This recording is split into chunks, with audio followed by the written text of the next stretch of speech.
बिस्मिल्लाहिर्रहमानिर्रहीम। आज का टॉपिक है जी जनरल एमसीक्यूज़ के हवाले से। और ये है 15वीं पोइम के जनरल एमसीक्यूज़ और थोड़े ही हैं, कोई ज़्यादा नहीं है।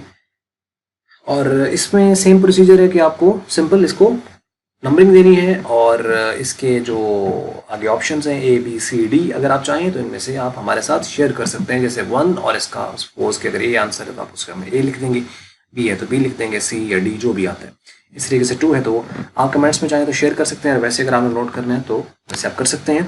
तो इट्स बेटर कि आप इसके आंसर शेयर करें ताकि वो कमेंट्स का भी एक जो चीज़ें हैं वो पता चलती चली जाएंगी। और यही एक कंप्लीट प्रिपरेशन है, क्योंकि जो वीडियोज़ हम लोगों ने यहाँ बनाई हैं उसका मकसद है कि कंप्लीट इन्फॉर्मेशन आपको देना। उसके अंदर कोई चीज़ बचाई नहीं गई, कोई रखी नहीं गई। और पूरी रिसर्च के बाद, पूरी देखने के बाद कौन सी चीज़ अहम है, कोई ऐसी चीज़ नहीं इसमें शामिल की गई वीडियोज़ के अंदर जो कि शायद आपसे रेलेवेंट नहीं है। वो रेलेवेंट है और इवन तमाम बोर्ड के लिए रेलेवेंट है।